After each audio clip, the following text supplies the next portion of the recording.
ఓం శ్రీ గురుభ్యో నమః. వాగర్థావివ సంపృక్తౌ వాగర్థ ప్రతిపత్తయే జగతః పితరౌ వందే పార్వతీ పరమేశ్వరౌ.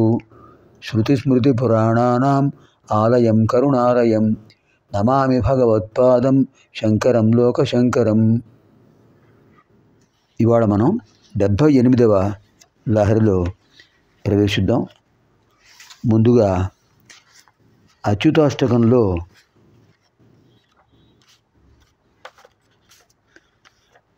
తృతీయ శ్లోకం. విష్ణవే జిష్ణవే శంఖినే చక్రిణే రుక్మిణీ రాగిణే జానకీ జానయే వల్లభీ వల్లభాయార్చితాయాత్మనే కంసవిధ్వంసినే వంశినే తే నమః వంశినే తే నమః. నిరంతరం స్మరణీయాలండి ఇవి.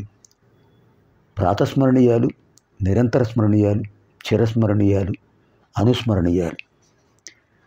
విష్ణవే జిష్ణవే శంఖినే చక్రిణే రుక్మిణీ రాగిణే జానకీ జానయే వల్లభీ వల్లభాయార్చితాయాత్మనే కంసవిధ్వంసినే వంశినే తే నమః. విష్ణవే వ్యాప్నోతి విష్ణు సర్వవ్యాపకుడు. జిష్ణవే అన్నిటినీ జయించినవాడు. శంఖినే శంఖం ధరించినవాడు. చక్రిణే చక్రం ధరించినవాడు.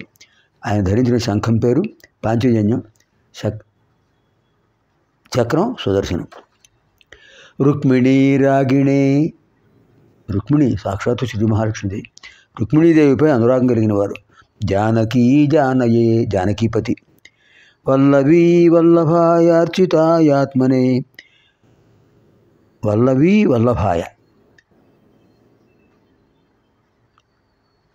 వల్లభీ అద్భుతమైన భక్తితత్వం. వల్లభాయ ఆ భక్తితత్వానికి భర్త ఆయనే. ఇంకొక అర్థం ఏంటంటే వల్లభి అంటే లతలు. లతలు వేటిని అల్లుకుంటాయి? వృక్షాన్ని. భక్తులందరూ స్వామినే అల్లుకుంటారు. అటువంటి వాడు. అర్చితాయ అలా పూజించబడేటువంటి ఆత్మనే ఆత్మస్వరూపుడు.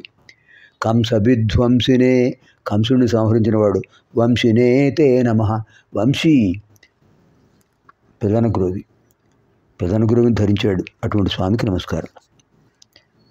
విష్ణవే జిష్ణవే శంఖినే చక్రిణే రుక్మిణీ రాగిణే జానకీ జానయే వల్లభీ వల్లభాయార్చితాయాత్మనే కంసవిధ్వంసినే వంశినే తే నమః.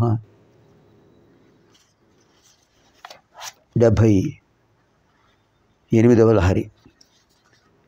సదుపచార విధిష్వనుబోధితాం సవినయాం సుహృదం సముపాశ్రితాం మమ సముద్ధర బుద్ధిమిమాం ప్రభో వరగుణేన నవోఢవధూమివ వరగుణేన నవోఢవధూమివ. ఇక్కడ ఛందస్సు మారింది. విభిన్న ఛందస్సుల్లో రాసేటటువంటి మహా పండితులు శంకరులు.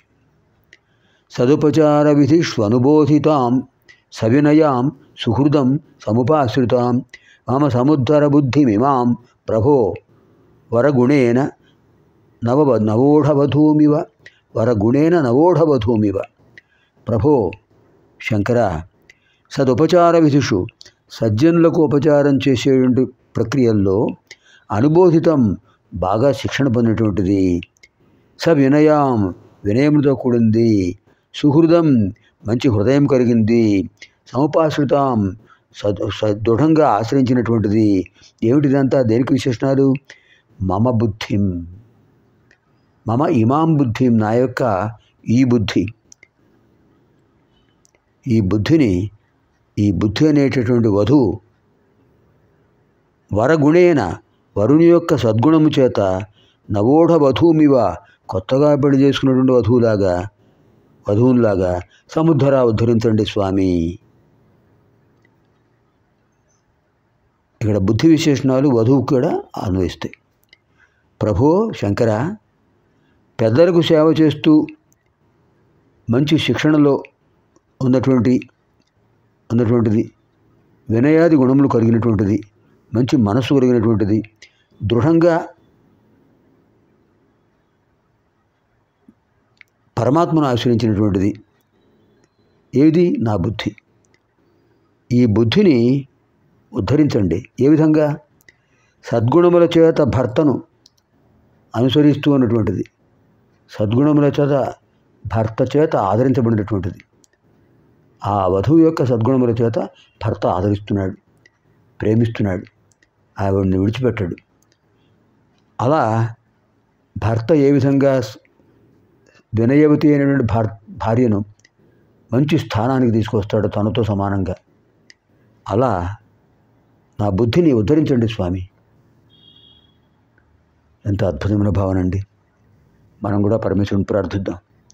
సదుపచార విధిష్వనుబోధితాం సవినయాం సుహృదం సముపాశ్రితాం మమ సముద్ధర బుద్ధిమిమాం ప్రభో వరగుణేన నవ ఊఢవధూమివ. కొత్తగా పెళ్ళైనటువంటి వధువును ఈ విధంగా మంచి మార్గంలో తీసుకొస్తారు, మంచి మార్గానికి ఉద్ధరిస్తారు. అలా ఉద్ధరించండి. సర్వేభ్యః పార్వతీ పరమేశ్వరయోః దివ్యానుగ్రహ ప్రాప్తిరస్తు. శుభం భవతు. స్వస్తి.